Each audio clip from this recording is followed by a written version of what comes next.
Hello, thank you for tuning in to our Safer Internet Day talk as we raise awareness around online safety. This year's theme for Safer Internet Day is Inspiring Change, Making a Difference, Managing Influence, and Navigating Change Online. In celebration of this, we're going to talk about whose responsibility is it to inspire change and make a difference? Is it the students, parents, teachers, or even the government? So today's session is a really special cross-border dialogue between Singapore and Canada, as we have an exciting lineup of expert panelists of cyber safety from public and private sectors. So let's meet our panelists. So first, let me introduce myself. I am Michelle Yao. I am the co-founder of Cyberlite, and I'll be the facilitator for today's session. I'll let each of the panelists give a self-introduction. So first up, we have Nina Bual from Singapore. Nina? Hi, I'm Nina Boal. As Michelle said, we are co-founders. We co-founded Cyberlite, which works in cyber education and AI literacy for children from the ages 7 to 17, and enabling the educators and the parents to support them. We do this in 16 countries in Asia, and our footprint runs from India across back to Singapore. So I will hand over to Timothy.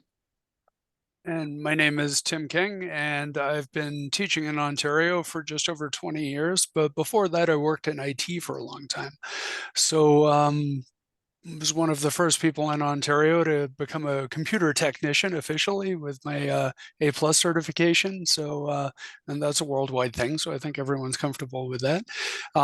Worked in IT for many years. And when I went into teaching, I started doing a lot of digital skilling in my classroom.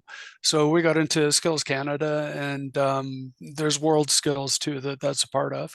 And especially IT and networking, we did well there. We were also really good at 3D animation, electronics, things like that. What happened in 2017, though, is I was sharing some statistics on all the jobs you can get if you're really digitally literate with my students, and I discovered the ICTC, the Information Communication Technology Council, was starting a new program called Cyber Titan. This works in collaboration with Cyber Patriot in the US, which is worldwide. I think there are countries all around the world doing it, as Cyber Centurion in the UK, for example. So Cyber Titan was getting launched. So I convinced 4 of my seniors to give it a try. I'd done a lot of IT, but no cybersecurity. So we were all learning as we went. And somehow we got ourselves into the national finals and ended up finishing 5th in Canada. Since then, some of those grads have gone on to post-secondary, and one of them is now at University of Waterloo here, just down the street from me, studying firmware systems for cyber. So it's been a fantastic experience. I've coached lots of teams through the competition. I'm a giant fan of trying to get students into competitions like that so that they can become aware of the field, because it tends to be quite secretive. Thank you, Tim. That was a really lovely introduction to what's happening in Canada. So next up we have Sheena. Sheena, do you want to give a quick self-introduction, please? Sure. So I'm Sheena Bolton. I'm the manager of K-12 Cyber Titan and Cyber Education Initiatives at ICTC. Tim and I work together. I've been here just for 6 years now, and over that time, our K-12 has expanded quite significantly. We took a focus into cybersecurity and haven't really looked back yet. So we saw a need, and we have received some government funding for it. So it's been excellent for that. So we've slowly expanded cyber offerings, trying to get them across classrooms and in front of students across Canada. And then, as Tim mentioned, we have Cyber Titan, which is a Canada-wide cybersecurity competition, defending, not hacking, but defending. And yeah, it's great. Awesome. Next, we have Claudio from Knowledge Flow, who's also in Canada. Oh, hi, I'm Claudio Popa. I am indeed from the Knowledge Flow Cyber Safety Foundation. We're super thrilled to be working with the ICTC to partner with Tim to collaborate with Cheryl and her husband. And thank you, Michelle and Nina, for setting this up. It's fantastic. I love being together with a bunch of big thinkers, and having been in IT for over 3 decades, there's a certain appreciation for eventually getting to do things top down instead of bottom up. And so a couple of decades ago, I got pulled, I think it's through my work with the Ontario Science Centre, I got pulled into starting to do cyber safety workshops for parents, for kids, for teachers, for law enforcement, as part of my organization. And after a while, after a few years of that, which tons of fun, lots of stuff for absolutely nothing, free, free resources, etc. Just spent all my evenings going from school to school. My accountant took me aside and said, "Hey, did you know that you might be breaching your fiduciary duty to the to the company?" wow. I said, "How so?" Well, you're delivering all this stuff for free, and you really should grow your company in addition to doing all this stuff. And so I was approached by a lovely lady, Paige Backman, who became my co-founder for the Knowledge Flow Foundation. She said, "Oh yeah, well, I'm a lawyer and it's not a problem to incorporate a not-for-profit." And we never looked back. And now we have hundreds of courses online, again, available for free, lesson plans available for free, tip sheets, and so on. All of our partners and collaborators on this call know all about it here because they speak to our executive director and my wife, Deborah, who's totally on top of all these things. And it's been an awesome ride. She's doing an amazing job.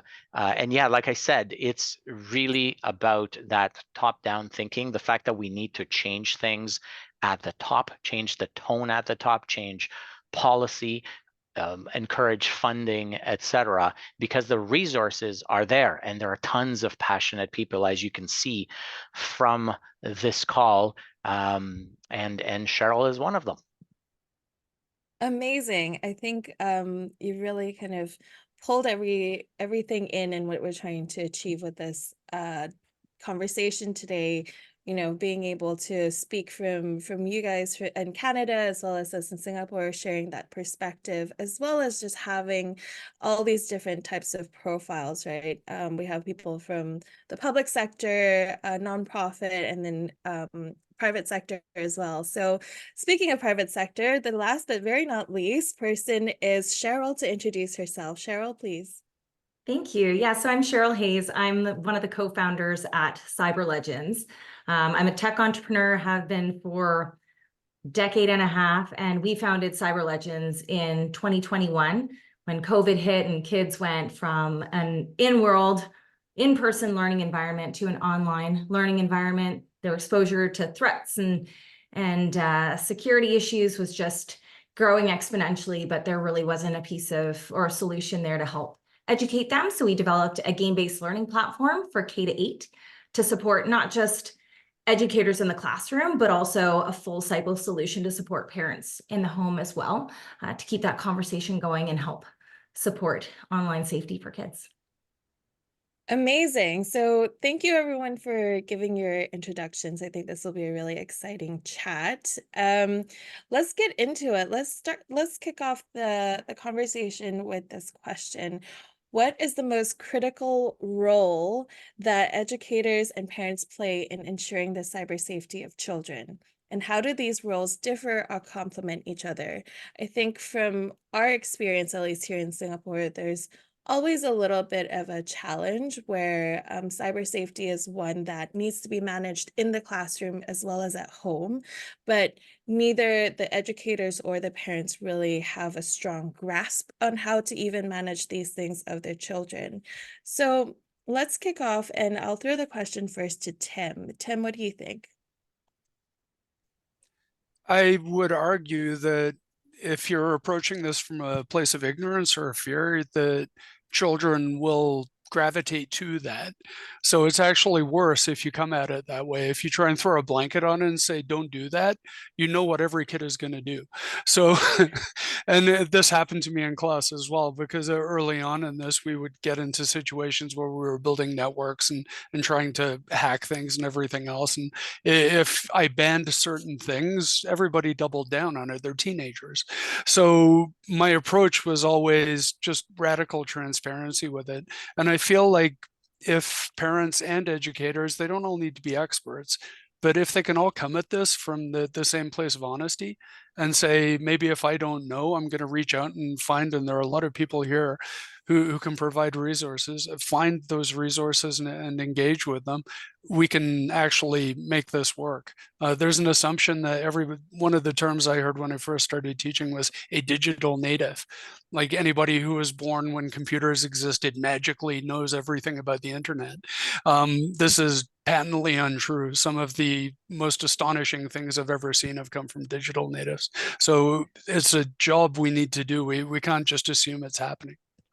Yeah, and I think you've raised some really good points there. First of all, Nina and I went around South Asia last year conducting our cyber safety workshops on the ground. We've been to a couple of schools where they banned ChatGPT completely, right? Because everyone is freaking out about it.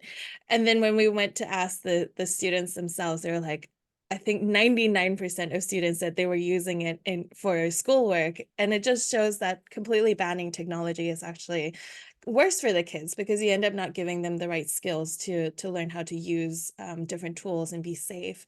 So Cheryl, how do you feel about the role between educators and parents?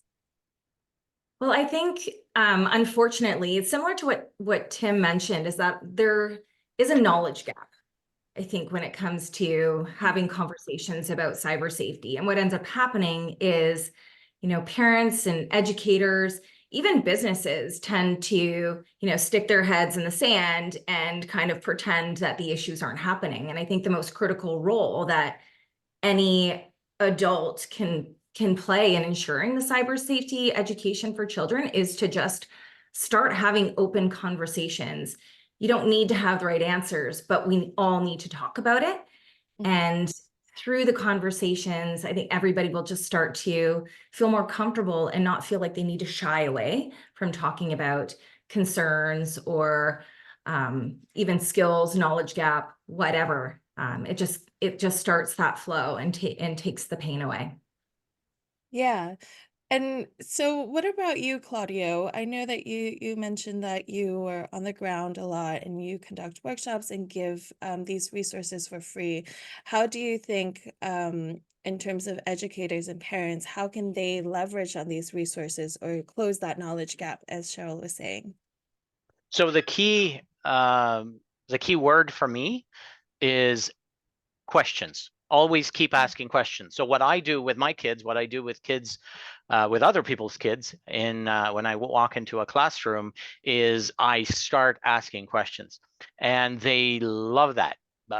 The kids in schools love that because, well, for other reasons that we'll discuss later, but it has to do with the fact that I empower them using pseudonyms, using nicknames, and they love to be superheroes or whatnot. And so they kind of hide behind a mask, even though they're fully visible. And so they can be open, transparent, and genuine. With my own kids, I literally walk them through a bit of a mental checklist that they themselves have built up. So I ask them, what kind of questions do you ask? Or if I hear that there's a new tool in their classroom, I say, what kind of questions did you ask? For example, they might come home and say, our teacher gave us this password so we can log in. And what question did you ask then? When you were given a password instead of having had the opportunity to select one yourself? What questions did you ask about where the privacy policy might be if it's not in the footer of that website, and so on and so forth. So thinking about questions is a good thing to teach kids in general, to be skeptical, to be open-minded, to understand more, but also in order to ensure their own cyber safety and, of course, that of their immediate network. Absolutely. I love this this kind of advice and training the critical thinking skills to start asking questions. I'm going to ask Sheena as well, sitting in, cyber education within ICTC, how have you kind of looked at this question in particular between educators and parents? Yeah, I really think it's the responsibility of everyone. As everything is technology based, the more we go forward, everyone has to have some kind of knowledge about that, what you're presenting online, even before that, like what you're being exposed to just in general. One thing that we did do this year at ICTC through Knowledge Flow is create a Cyberbites program for educators, because we find you're presenting to them and there's already a barrier because, like we mentioned, it's scary, it's different, they don't really know, they're not comfortable. So we created a basic program through Knowledge Flow that gives them the terminology and just a comfort to start having those conversations. And I think that is one thing that it's just the beginning, and it's the way to integrate it slowly. Amazing. So actually moving on from this particular question, let's look at what the risks are that children face online today, and how should parents and educators adapt their strategies to address these evolving threats. So I'm going to start off with Nina, because I know that she has 3 kids. So Nina, what do you feel? So from having 3 children and also working with children across the board, the threat really comes, or the risk really comes from that we're allowing anyone and everyone to access our children's mind share. So the way I describe it to people who may have not started thinking or understanding critically how to deal with their children's cyberspaces, imagine that you've put your child into a room and then you've just allowed anybody to walk into it from the window, from the door, and you've not created any nuts, bolts, any security around it. Would you actually be okay with them being in that room? And obviously the parents' response is no, because they can physically, emotively see what that would look like. And then I say, look, when you're actually putting them into their cyber rooms or into their cyber worlds, what locks, bolts have you put in there? And are you aware of who's coming in and having the conversation? So the risk comes with those people who are having the conversations. So those are the people, the technology providers that we allow to send our children notifications and convince them to be on the platform for 3-4 hours, causing habit behavior, screen time, which I know most parents grapple with on a day-to-day basis. Let's be fair, we need the screen time to stay sane, but we also want to ensure that, we're not giving them too much screen time. And then the risks of other people who are motivated to come into our children's spaces for bad motivations, to access them for phishing, misinformation, fanatical thinking. We've seen a lot of that happening. And then at the end, and concerningly, is stranger danger, paedophiles and grooming. But actually all of it is allowed into our children's spaces. And the risk is that we're not having a conversation with our children in educational environments where they know it is as important as those conversations we were having when I was a child about talking to strangers, etc. I mean, that's been an evolving conversation. Well, we haven't even started this conversation. And what confuses me is when I go to many developed curriculums. I mean, we work in 16 countries, only 2 of them have an education system that actually supports time and budget in the cyber agenda. So it's a case of, if we don't deal with it at an educational level, parents, we've grown up not knowing what we're doing. We're all sort of Googling it, let's be fair. And then the private sector have their own motivation. It goes back to this whole thing. Our children are incredibly at risk from all those situations. I've painted a really dark picture, but there's a lot of risk out there for them. Yeah, and there are a lot of kind of conversations around what parents are doing. There's a lot of people Googling it, and we find that it's really the people who are not Googling it that is the problem that we have to look out for. But speaking of this, how do you think the cyber safety education system is integrated and approached within the Canadian system? Because we've talked about, as Nina mentioned, education playing a really big part in this. So I'm going to start off first with Tim. How do you feel coming from the Canadian perspective? Well, the easy answer is it isn't.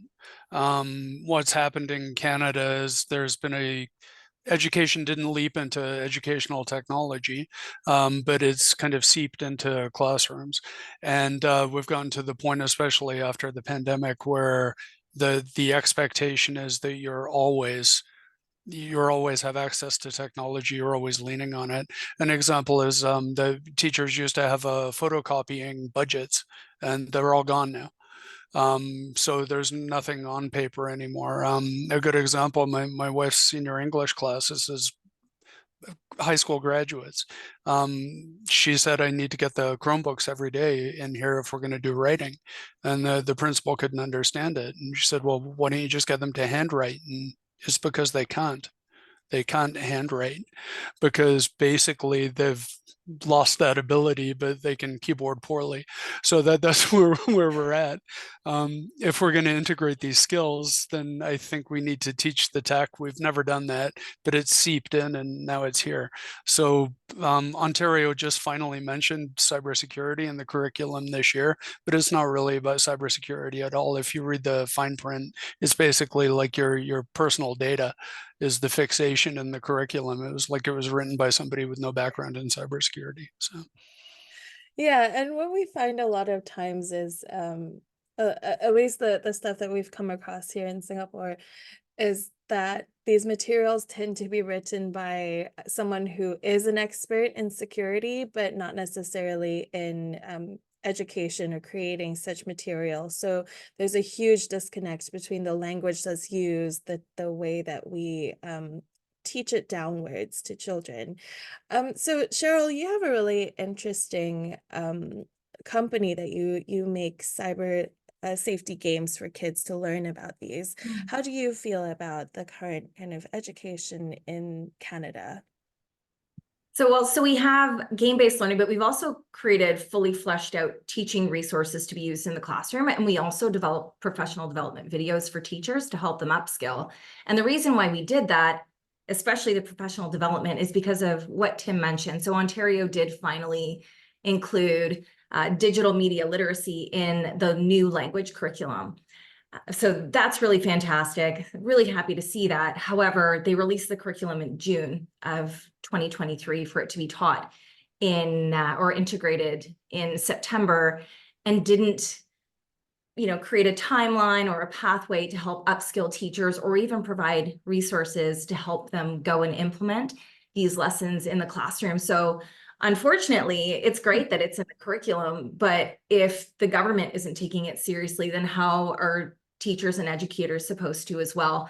And so that is the unfortunate piece. Yes, great to see it in there. And we do see it in the health and phys ed curriculums across the country. It's sort of like a checkbox if you get to it. Right. And in Canada, does it kind of happen state by state or region by region, or it's more of a kind of nationwide approach? It's provincial, so education is provincial. Yeah. And so that's why Ontario is leading the way, in the sense that they've now said that digital literacy is tied to literacy. However, importance isn't placed there. Yeah, sure. I can expand on that a little bit too, I think.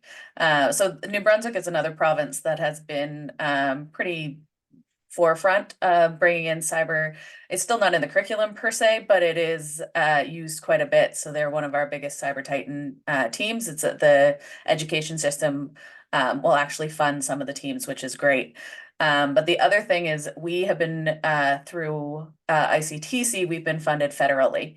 And our main overall funding is for a coding program in general, but they saw the niche that we are cybersecurity and we are digital skills, and they have allowed us to be funded 3 times over with the focus on cyber.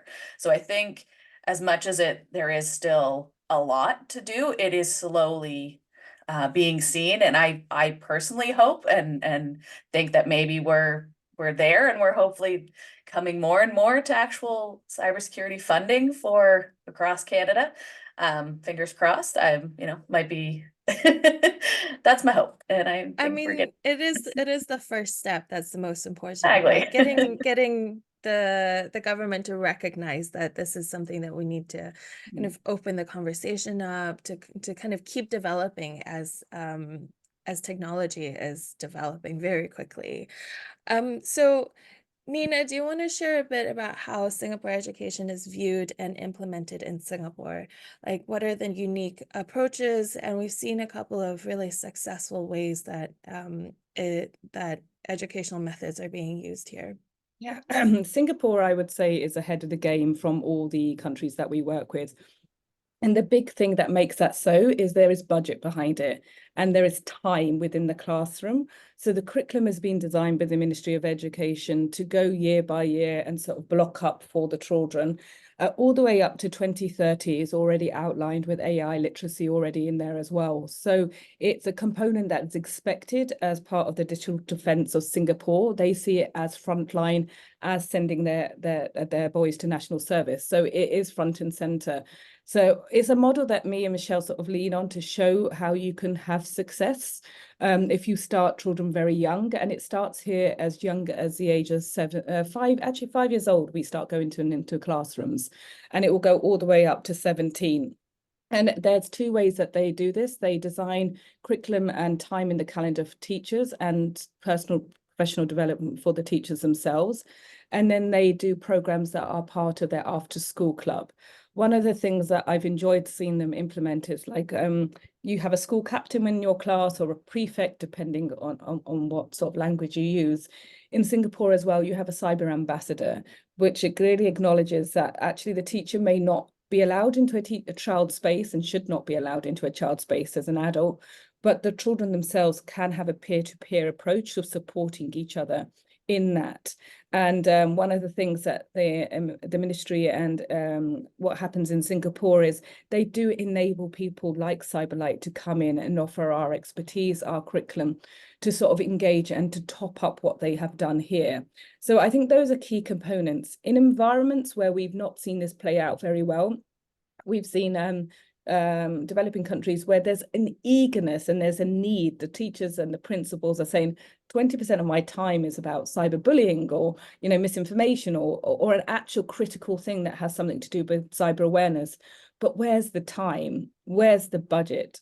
How are we supposed to do that? And I think from what I hear that you also have a lot of your resources for free. And that's because we desire to make an impact while we try and push from the top. And as Claudia said, pushing from the top is so important, because unless we have the policy, unless we have the time, unless we have the buy-in from the top, we are sort of paddling and supporting one child at a time when we need to be supporting the infrastructure. And I think Singapore is a great learning. And I say that as not as a Singaporean, so I'm not being patriarchal. Michelle's not allowed to say it. But, they've done an incredible job over here. And I feel like we can really learn from what they've done. Another one in Asia that I would ask anybody who's tuning into this to understand how they've done it well is Australia. They have really doubled down to ensure that cyber safety is baked into their curriculum very young. Yeah, I think Certainly Australia... something to be proud of. Sorry. Yeah. And Australia is a really great example of another example of the government leading the way and then everyone else kind of being supported and following suit. So the next question is something I'm very excited to get everyone's viewpoints on, because this is very relevant.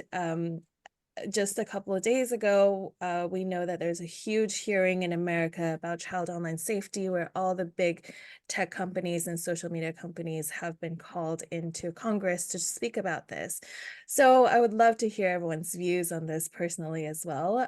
How can technology be leveraged more effectively to protect children? Let's start with you, Claudio. How do you feel about this? So for me, it's about empowerment and it's about recognizing that you've got scarcity of resources and you need to take it top down and go as broad as possible, but you also have to do this peer-to-peer approach, like Nina was saying. For example, when we have our this awesome unhackable program where we go into schools and we have these cyber safety ambassadors, and we have these little cells where the kids bring in their friends and they can all be part of a web of trust, and they can all be cyber safety champions. The idea is not just to share or force information into people. It's to make it cool. It's to empower people to feel like they have been augmented with additional skills. And of course, for us, it always starts with fun. So during the previous two questions, I saw a common thread in what all of you, my colleagues and experts, are saying. And that common thread is the common language that we need to use. And that common language is, I think, what's the challenge in many cases, because we have a bunch of provinces, we have a whole bunch of school districts, everybody is excited to educate kids, everybody's starting from a different perspective and viewpoint and so on, and they end up using different words, or they use words that dilute things too much. Hey, do you want to learn about cybersecurity? Well, that's a pretty big space. So we start by empowering kids with tiny things, like we even start them with Google's Interland program, where they go in and they start slaying things or grabbing little hearts and so on. And that's the tiniest unit of impact that you can have. And you build on that impact, and you can say, well, what I say to the kids when I'm in their classroom is, what are you going to go home and teach your parents about? And you can see their minds opening about, what I'm teaching my parents? Yeah, well, of course you're teaching your parents. I'm teaching you stuff that they don't know. Wow. So they go home and they feel empowered, and I get calls from parents saying, guess what my kid taught me today? You know what? They told me that I can put spaces inside passwords. What? So there you go. Mind-blowing. Yeah, and I love that. I think what you're really kind of building on top is the cyber hygiene of children and families. And it's something that Nina and I always talk about, where the child is teaching upwards. Here especially, we have a lot of issues with our senior citizens who apparently fall for a lot of scams. I'm sure it happens worldwide. And so we tell the kids, go home and tell your grandparents about this. Tell them not to click on different links or send false news or misinformation around to everyone. Tim, I would love to hear about your perspective on how technology can be leveraged more effectively in this particular instance, and if there's any specific tools or practices that you recommend. I think if you make a comparison to literacy, it makes great parallels. If somebody's illiterate, you can have a library full of information and it's meaningless to them. They would just throw in a fire and get warm from it. But it could teach them so much more. I feel like technology is that amplified. So just like literacy, if you're technically skilled, you can learn things yourself. It can empower your learning. One of my great frustrations is the way e-learning has been rolled out in Canada. Basically, people have taken paper handouts, turned them into PDFs, turned them into web pages, and called it e-learning. And it kind of breaks my heart. You've got an interactive digital medium here that could just be so powerful and so differentiated and individual for every kid. If we did e-learning well, we would enable kids, and it goes back to what Claudio said as well, the idea that if the kid feels empowered, there's not going to be as many instances of abuse. And that goes for any population that is feeling that could be abused. The benefit here is if you empower them and give them this literacy, that they can step up and look after themselves and look after each other too. So for me, it all comes back to literacy, and you can call it technical literacy or digital literacy if you want, but I think it is just literacy at the end of the day. Yeah, I love that analogy of kind of having an illiterate person in a library doesn't help them learn more things. I'll open it up to the room as well. If And we shouldn't Sheena, stay Cheryl, away. Sorry to yeah, interrupt, Michelle. We no shouldn't stay problem. away from the converse or the Yeah, opposite of literacy either, because we need to recognize when digital illiteracy rears its ugly head, and you yeah, see poor policy, poor educational policy, and the adoption of terrible technologies and general banalities that that typically accompany the type of rhetoric. So we always talk about the good, but I find that kids also learn when you provide contrast, when you provide, what's the opposite of something. And again, that goes towards that common language that we like to strive for. Sorry, Michelle, you were just opening it up to the room, panel. if anyone, no Well, I problem. guess If the anyone other else wants to join. Yeah, so the other thing I think too is accessibility. So even over the last 6 years, we used to have to go into a school, have the tech teacher download an image, etc. We have now moved browser-based, cloud-based, and that has been huge in being able to get into classrooms, get into wherever, not even classrooms, into libraries, and have it more easily, readily for the kids to get to. So browser-based has been huge, still keeping it safe. But then using the VPNs, we have a partnership with Field Effect, which is a great cyber range technology that is all browser based. So that's been huge in Canada because we're so wide, and you still need Wi-Fi, you still need like computers and technology, but it's one barrier down, like it's one step forward. Yeah, that's a really good point as well. In Asia, especially in our neighboring developing countries, we see a lot of children have access to smartphones, but not necessarily like laptops or desktops. But then, a lot of these kind of more educational resources are just designed for the laptop experience. And so, thinking about accessibility in that way, where their Wi-Fi might be slow on their phones, but they still need to learn. So how can we do like more of a mobile first approach to learning for these children? Nina, Cheryl, do you have any thoughts you want to add into this? Yeah, just on a different perspective about how technology can be leveraged to protect the children themselves.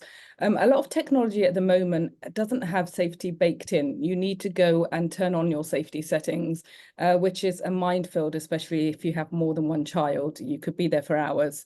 And that's got to be simplified, and it's got to be more intuitive to be able to use technology. In my world, every app should be set up for a child, and an adult should go away and then set it up for an adult if they're both on the same system. So I think technology needs to think about the human design and how it actually interacts with our children. And then technology companies have to not just create the feature, and we've seen a lot of that hands in the air. We've done parent controls, nobody uses it. There needs to be not just a push mechanism, they need to pull parents in and bring them on the journey. And a lot of that is technology companies have to accept that there are risk-taking behaviors on their platforms and have that conversation openly. And, engaging with people like ourselves to say, look, we want to be part of the solution as well, and not just be like, well, we've tried our best, which we know that we could all just be doing a bit better by human design. Yeah, and I mean, that's a great opening point. I would love to kind of throw that to Cheryl as well, because you are the designer of such technology, and I would assume you design and think about how children and parents interact with your game.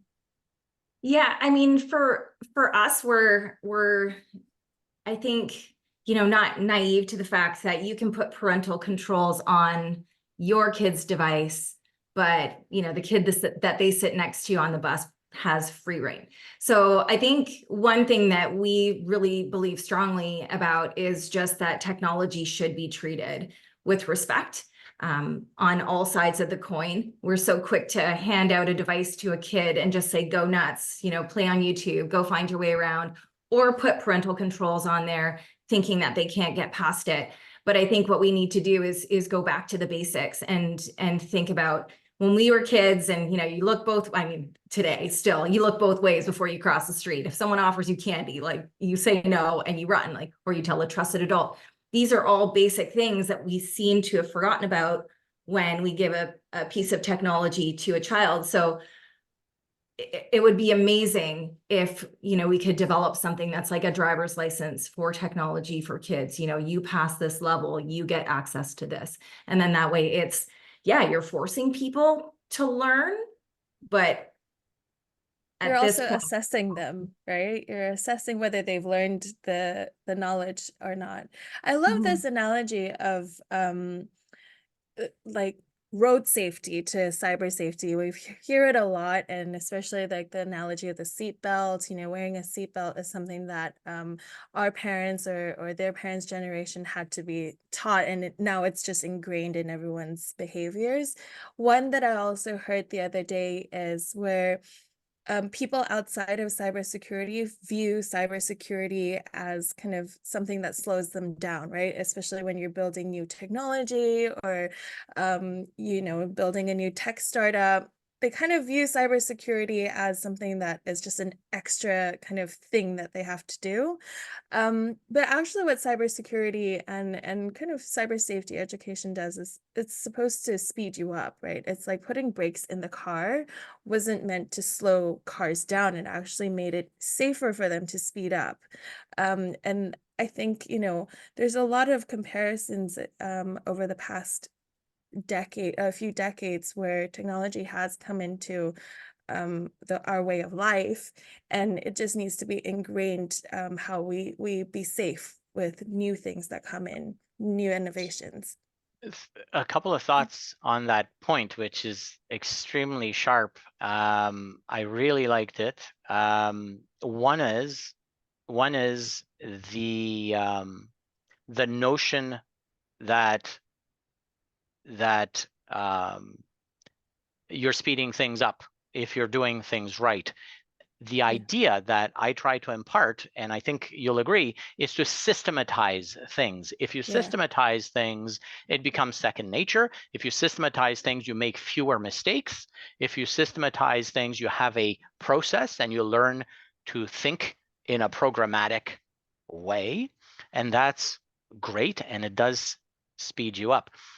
Secondly, there's often nothing wrong with slowing down a little bit and taking a step back and saying, wait a minute, is this clickbait? Could it be a fish? Might they be incentivized to ask me that question? Or maybe that yes button is twice as large as the no button for a reason. Am I being influenced? And so part of what I do when I teach is I like to look at what's called dark pattern techniques. And these dark patterns are ways to influence people using design, using UX.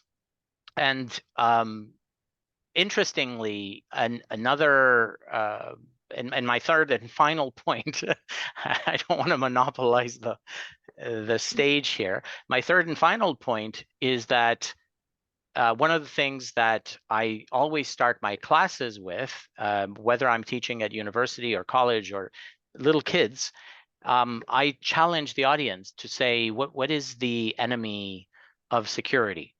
And they very rarely think along those lines.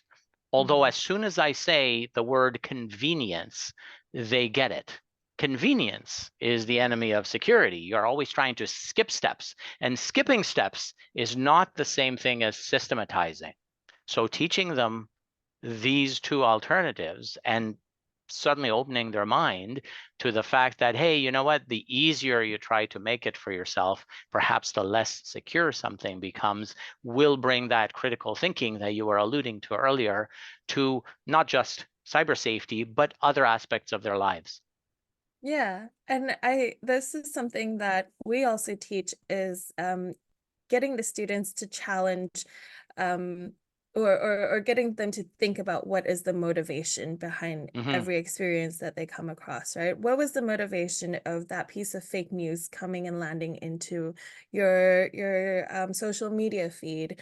Or what was the motivation of just having the accept all button when you have the cookie pop up, right? And I think that is a really great kind of way to tie things up is the idea of convenience. And I love that. I haven't heard that before, but I think it's just spot on, hits the nail on the head. And so, oh, sorry. There was the last thing is, could you share some practical tips for parents to keep their children safe online, especially those, as we have established today, might not be that technically savvy? So I'll start with Nina first, and then we'll open it up as well.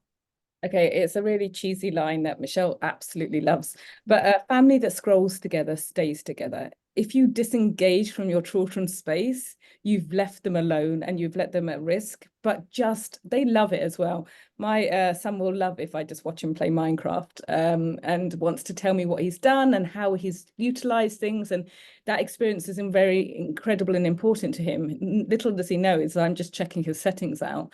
But you need to be there. I need to be in my children's space as they adapt to social media as 13-year-old girls. Like, what is their AI doing? What is it pumping out to them?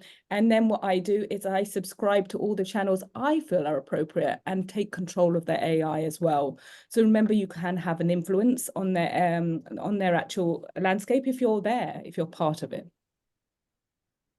Yeah. What about you, Claudia? I know you mentioned you have kids. What other advice would you share to other parents? I do everything in threes. So my 3 tips here, very quickly. And this is a follow-up from the previous question. I try to get kids, or literally anybody else, my mother, to identify key indicators of scams or disinformation or any sort of negative influence. And the first thing that I ask them for is, does it sound urgent? Because if there's urgency, you need to then take a step back, slow things down, and think practically, am I being deceived? The second thing is FUD. As I said, kids love fancy expressions. I like to make them all say cyber situational awareness. They get a kick out of that.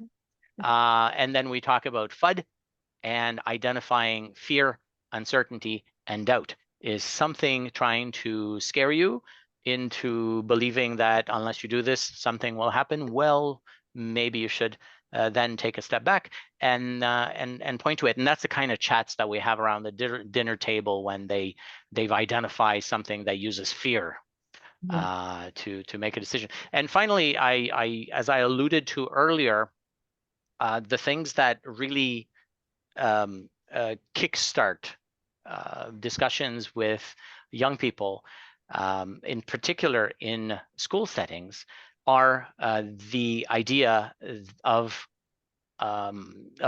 taking on a nickname or becoming a superhero. Or I literally will just say, what's your favorite superhero? Okay, you're it for the next hour or so. And so for Safer Internet Day, I think for this year, my theme is pseudonymity. That's another one of those cool words that they learn to pronounce, and it sounds like a tongue twister, and they go home and they say, hey, guess what?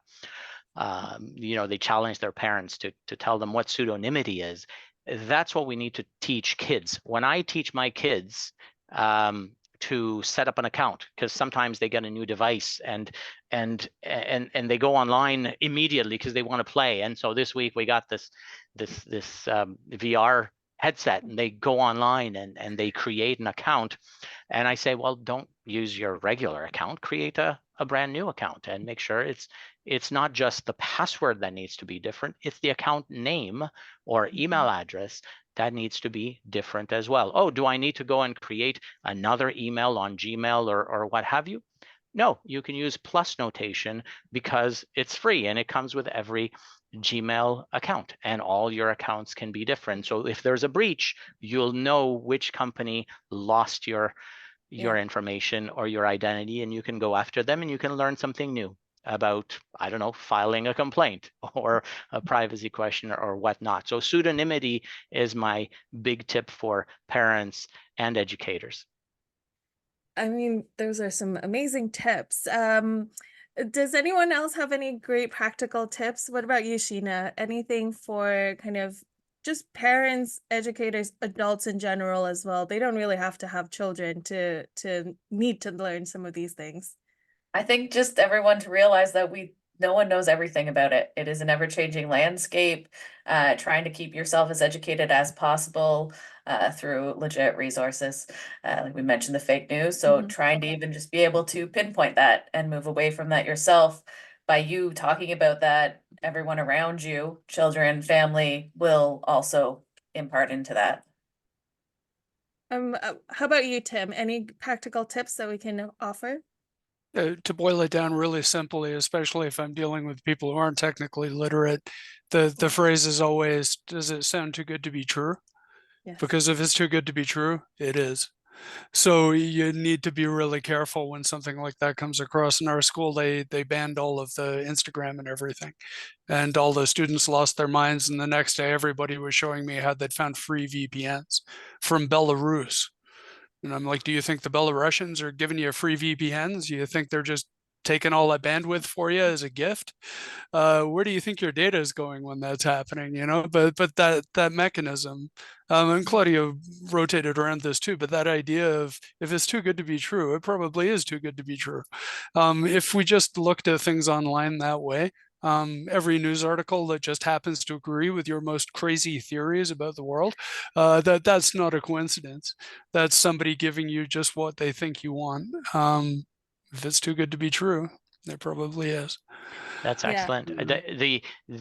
There's a difference between not trusting versus forgetting to question. So make sure that you question things. It doesn't mean you don't have to trust anything. It just means you need to remember to question things before you trust them. So that's excellent, Tim. I just wanted to say exactly, Sheena was completely right that we don't all know everything. We're a set of domain experts, as it were. And even from this 45-minute call, I've been like, wow, actually, that's a valid point I've not considered myself. So it's a continuing learning curve on this journey because it's ever evolving. Yeah. I think my magic power is I can jump in and I get a real charge out of, wow, I didn't know that. So for me, that just makes me want to go like this as, oh, I got into the quantum thing and everything. Also, that idea of like it being, don't be afraid of it, like just jump in and you know, you can figure it out. Yeah. Cheryl, any last practical tips or advice we can offer to anyone watching? Yeah, I mean, my tip would be that kids are really impressionable. And, if they see a parent or an adult or even their older sister or brother on their phones scrolling for hours upon hours or liking or messaging, they're going to copy and they're just going to do what you do. So I think just be mindful of those practices and know that, kids are always watching and they are very impressionable. Adults are too. You're right. It's true. Yeah. So true. Okay, so do we have any questions from the community or any other kind of discussion points that we'd like to just talk about while we have a bunch of really great kind of cybersecurity, cyber safety experts in the room? We always get asked the question, and it came through, and I just love to see how other domain experts answer it. What is the best amount of screen time for my child? Is like the #1 question we get asked, and we all have different ways of answering it. So I'd love to hear how you guys answer it. I think personally, so I have a couple stepkids, and we noticed that one was more emotional when the phone was in his room or different things. So feeding off the child emotionally, what that is. So like maybe your one child is able to be on technology longer and it doesn't have the same effect, and maybe one needs to have a disconnect. And we found sleeping was much better and energy and mood was much better if the phone was not in the bedroom at night. So it stays downstairs and he does not, for I example. love that. I think it also kind of ties into this idea of age online, where children of the same ages are kind of treated the same online. Like we would take the 13-year-old kind of restriction the same way, but you have a child who's both 13, who one might be more emotionally prepared for social media, for interacting with people in online games, while another could be, kind of more sensitive to different things, or just not have the right skills to be able to be in these spaces. So I love, the idea of feeding off your children emotionally and tapping into that. Does anyone else have any thoughts on this very kind of, I would say, quite a controversial question about screen time? It always baffles us how we actually answer this. Well, it's about the way you formulate the question as well. And we always see it formulated the same way. There's got to be a maximum amount of screen time. But the way I look at it, and many other parents do, is what are they doing while they're looking at a screen? Are they being completely passive? Are they being taken advantage of? Are they being in just playing some mindless thing that is just hugely repetitive? Or perhaps it's up to parents to develop a particular super skill when it comes to recognizing a certain level of maturity in kids. Because what I've noticed with my kids is that they've started recognizing when they themselves have had enough. And that's a level of maturity that's quite fascinating, because I see them just disconnecting by themselves. And they're saying, you know what, I used this thing for 30 minutes or 45 minutes. That's enough. I'll put it away. I'll pick up a book. Wow, that is a certain level of digital maturity.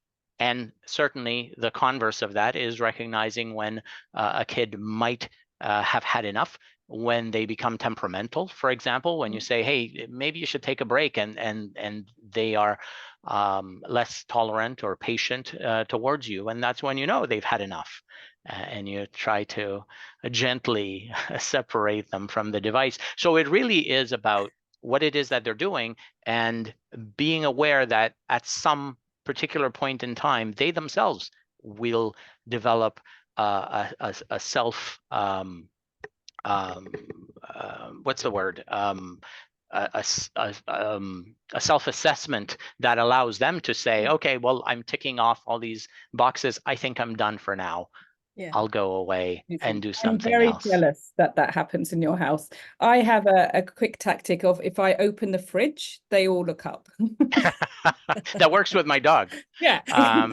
But I'm also lucky that that I've got 4 kids, and so we have a wide variety of digital behaviors. As you know, when you have multiple kids, they instinctively develop different characters. Yes, And so while one might have more control over their own use of digital media, another might be completely subjugated to some mindless game. So it's interesting to see the contrast and learn from it as a parent. I teach computer tech, and I actually have struggled with my secondment because there is so much screen time. You would think, well, you teach computers, aren't you on the screen all the time? And I'm not. We're building computers or building networks. It's all mechanical, hands-on stuff, and I'm moving around all the time. So the idea of like sitting in the office here with this fantastic screen setup I've got is nice, but I know when I've reached a limit, and for me, there's like a tail off in quality of work. And when I get to that point, I'm very aware of that point. And I think even gamers could know that too. Any gamer who says I can do an 8-hour marathon and I'm as good in hour 6 as I am in hour 1 is not a good gamer, probably. But you know what I mean? There's like a peak performance piece there. And if we started approaching screen time that way, I think maybe that would be the reflex we could use to say, hey, I'm just not very good anymore. Need a break. I think what I'm hearing is that there's two ways that we approach screen time. Right? There's the active way where you are gaming and you're using your kind of brain a lot, and it also works in when you're doing homework or when you're doing research, and there is that point where you're like, okay, I'm exhausted, I've used my brain too much, I need to get away. And then there's, I think what Claudia was saying, is passive screen time, where you're mindlessly clicking, your brain's not actually kind of thinking through what it's doing. We see this a lot with kids on YouTube as well, where they're just like endlessly watching it on autoplay, and then when you try and take the iPad away, it is a kind of very loud screeching noise that comes out of them. So thank you as we wrap up, I want to say thank you very much to everyone who's here today. Thank you for spending your day with us, celebrating Safer Internet Day. I loved talking to all you domain experts in the room, because I think it's very rare that we get a chance to really talk about cyber safety education in particular, and how, you know, parents and educators can really start to come in and join into this conversation. So I'm gonna pass kind of the baton around the room, pass the mic. If everyone could just tell the viewers where they might find more updates about your great work. If you want to drop a social media handle or a website, please feel free to do so. I'll start with Cheryl, and then we'll go around. Yeah, the best place to find us would be on our website at cyberlegends.com. You can take a look around. We've got examples of resources. You can see a little video of our game. And another great thing to do would be to subscribe to our newsletter and stay up to date on some updates that we have coming out, and some great tips and blog posts as well. So it's Great. cyberlegends.com. Awesome. What about Tim or Sheena? Do you want to tell people how they can learn more about Cyber Titans and the work that you're doing? So cybertitan.ca is probably the easiest place to go. If you want to go the longer route, you can do ictc-ctic.ca, which everyone has already forgotten. So cybertitan.ca. Awesome. Or And eTalent. You could always jump on eTalent Canada and just go check out some of the options on there. ICTC does adult retraining too, so there you'll see a wide range of resources on there. oh, that's good to know. And Claudio? Very easy, knowledgeflow.ca or cybersafetyfoundation.org. That's always a favorite of mine. There are tons of lesson plans for teachers. There are courses for students. There are tip sheets for all kinds of sectors of society.